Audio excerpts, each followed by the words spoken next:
नमस्कार, मैं ऋषभ शर्मा और आप देख रहे हैं आचरण न्यूज। आइए जानते हैं आज की कुछ मुख्य खबरें।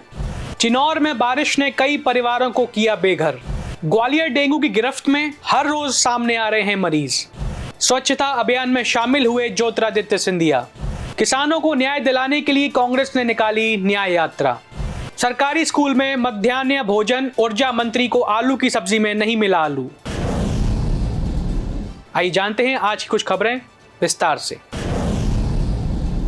चिनौर में बारिश ने कई परिवारों को किया बेघर। कच्चे मकान हुए धराशायी। ग्वालियर जिले में पिछले दिनों हुई लगातार बारिश ने लोगों के सामने तमाम मुश्किलें खड़ी कर दी। लगातार बारिश के कारण जान माल का नुकसान भी हुआ है। जिले की चिनौर तहसील के उर्वा गांव में 2 दर्जन से ज्यादा कच्चे मकान गिर गए।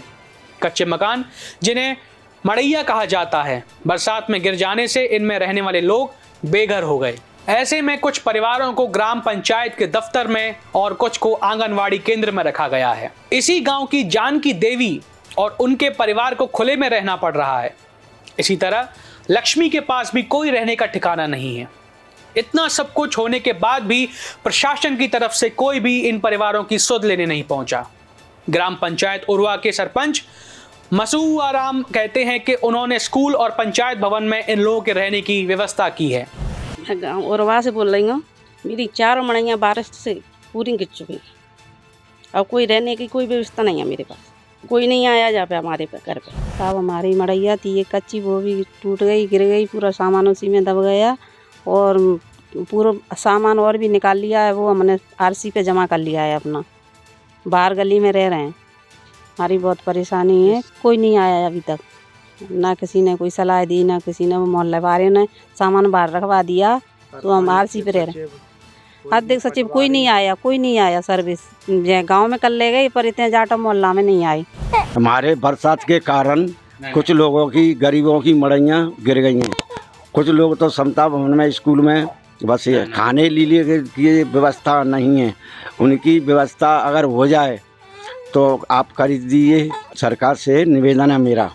ग्वालियर डेंगू की गिरफ्त में हर रोज सामने आ रहे हैं मरीज। जिले में अब तक मरीजों का आंकड़ा 491 पहुंचा। जिले में डेंगू का कहर लगातार बढ़ता जा रहा है। हर रोज बड़ी संख्या में डेंगू के मरीज सामने आ रहे हैं। कल गुरुवार को ग्वालियर में डेंगू के 28 मरीज सामने आए। 268 सैंपलों की जांच में 28 मरीजों को डेंगू की पुष्टि हुई। इन मरीजों में 21 ग्वालियर के और 7 अन्य जिलों के हैं। जिले में डेंगू के मरीजों का आंकड़ा बढ़कर 491 पहुंच गया है। वहीं इस महीने में 268 मरीज मिले हैं। गुरुवार को जिन लोगों में डेंगू की पुष्टि हुई है उनमें 16 बच्चे हैं। पिछले 19 दिनों में 268 मरीज सामने आए हैं। वहीं जनवरी से अब तक डेंगू के कुल मरीजों की संख्या 491 हो गई है। उधर जिला अस्पताल मुरार के आरएमओ डॉक्टर आलोक पुरोहित ने लोगों को सलाह दी है कि बुखार आने पर वह जांच कराएं। उन्होंने कहा, घरों में पानी को जमा ना होने दें। डेंगू के पेशेंट पहले हमारे यहाँ आए थे। हमारे 5 पलंग जो है रिजर्व किए हुए हैं हमने डेंगू के लिए। और ये मान के मैं बताना चाहता हूँ लोगों को कि बचाव ही उपचार है। अगर आप बचाव अच्छे से रखेंगे तो उपचार की जरूरत नहीं पड़ेगी। बचाव के लिए सभी लोगों को सजेशन देना चाहता हूँ कि आप अपने आस पास से जमाव होता है पानी का, चाहे वो टायर में हो या फूटी के मट्टी की खपच्ची हो या कोई और भी छोटे मोटे बर्तन हो, बरसात का पानी उसमें भर जाता है तो उसको आप जमा ना होने दें। क्योंकि डेंगू जो है उसका कारण वो भी है, वहाँ मच्छर पनपते हैं। डेंगू होने का खतरा ज़्यादा बढ़ता है। आप अपने बच्चों को जब भी स्कूल भेजें, खेल स्कूल के आस्तीन से शर्ट पहना के भेजें। रात में मच्छरदानी लगाएं तो अच्छा ही है, क्योंकि मच्छर से बचाव होगा। और अगर अपन बचाव करते हैं तो डेंगू का खतरा कम हो सकता है। और ये कहना कि जब भी बुखार आए जिला अस्पताल में जांच करानी जरूर है, क्योंकि वायरल फीवर है। आपको लोगों को कन्फ्यूजन रहता है कि तो वायरल फीवर अपने आप ही चला जाएगा, लेकिन डेंगू में क्या है कि प्लेटलेट्स कम हो जाती हैं, लोगों को पता नहीं लग सकता। और जब स्थिति ये भयावह हो जाती है, डेंजरस हो जाती है, तब जिला अस्पताल में आ जाते हैं। हाँ, ये एक्चुअली मच्छर दिन में काटता है और जो पानी का जमाव जहाँ होता है वहाँ डेंगू के मच्छर इस प्रकार से पाए जाते हैं।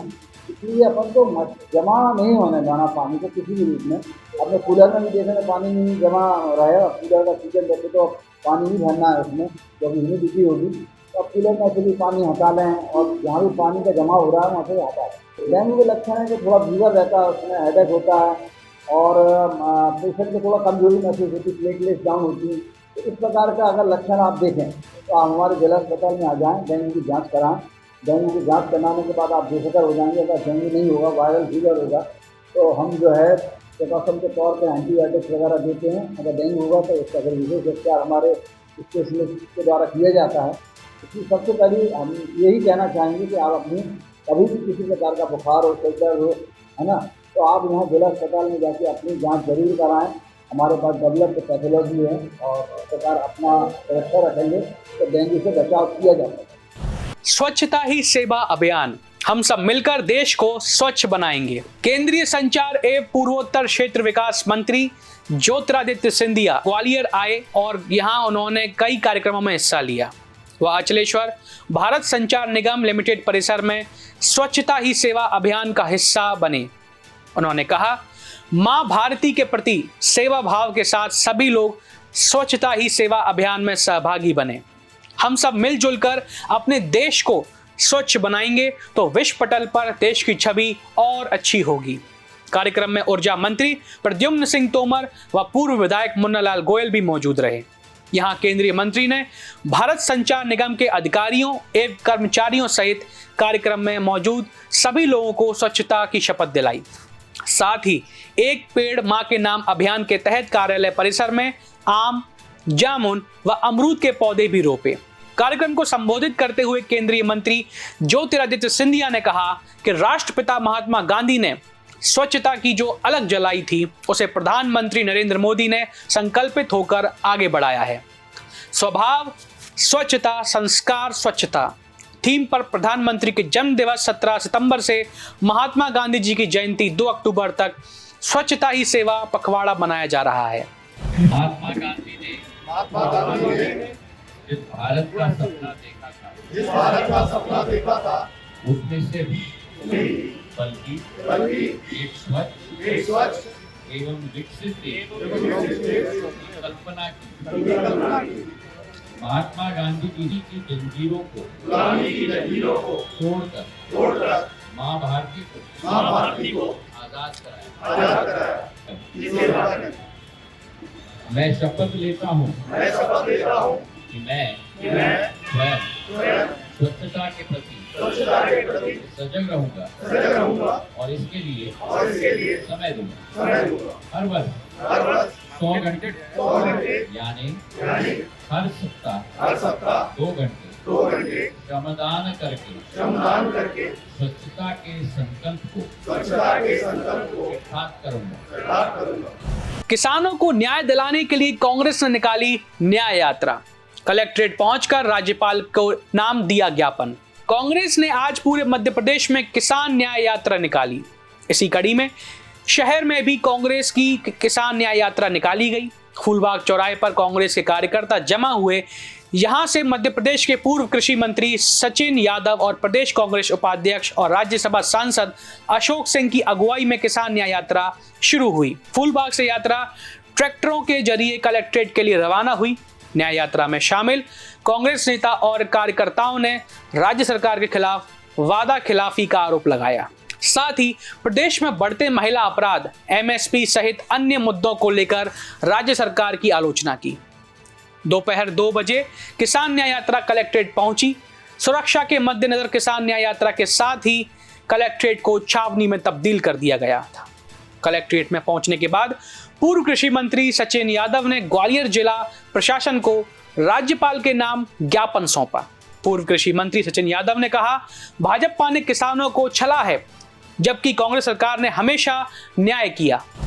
आज कांग्रेस पार्टी के द्वारा प्रदेश में सोयाबीन की दरों को लेकर के, एमएसपी को लेकर के, सड़कों को लेकर के, महिलाओं और बालिकाओं के अत्याचार को लेकर के आदि बिंदुओं पर माननीय राज्यपाल महोदय के नाम, महामहिम राज्यपाल महोदय के नाम ज्ञापन दिया गया है और शांतिपूर्वक ज्ञापन संपन्न हुआ है।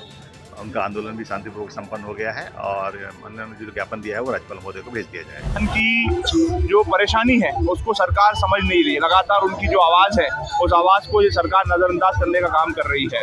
लगातार सरकार ने अनेकों वादे हमारे किसान साथियों को किए, लेकिन एक भी वादा जो है सरकार ने पूरा नहीं किया है। सरकार ने कहा था 2022 तक किसानों की आय को दुगना करने का काम किया जाएगा।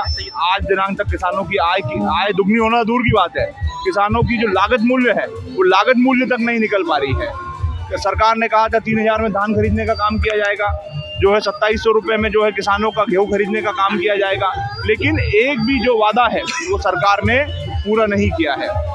जो ऋण माफ़ी की महत्वपूर्ण योजना हमारी सरकार में हम लोगों ने शुरू करी थी, जहाँ पर हम लोगों ने अल्प समय में 27 लाख किसानों के 11,600 करोड़ के ऋण माफ़ करने का ऐतिहासिक निर्णय और फैसला लिया था, उस योजना को बंद करने का काम सरकार ने करा।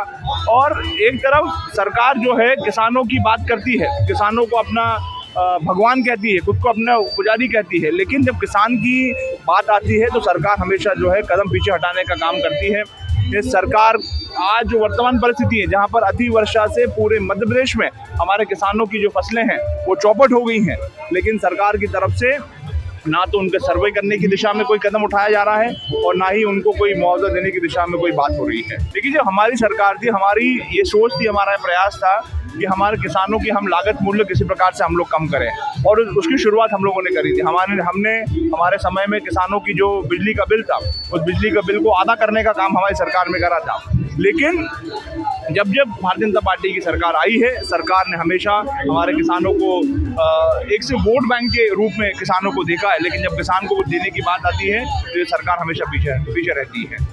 सरकारी स्कूल में मध्याह्न भोजन, ऊर्जा मंत्री को आलू की सब्जी में नहीं मिला आलू। मध्य प्रदेश के ऊर्जा मंत्री प्रद्युम्न सिंह तोमर अचानक एक सरकारी स्कूल पहुंच गए। यहां उन्होंने मध्याह्न भोजन की क्वालिटी को चेक किया। इस दौरान खास बात यह रही कि बच्चों को परोसे जाने वाले आलू की सब्जी में मंत्री जी को आलू ढूंढे भी नहीं मिला। यही स्थिति दाल की थी। खाने की क्वालिटी जांचने के लिए ऊर्जा मंत्री डीआरपी लाइन स्थित पीएम श्री स्कूल पहुंचे। यहां उन्होंने बच्चों के साथ खाना खाया। खाने की घटिया क्वालिटी पर मंत्री प्रद्युम्न सिंह तोमर ने नाराजगी जाहिर की और कहा, ऐसा नहीं चलेगा।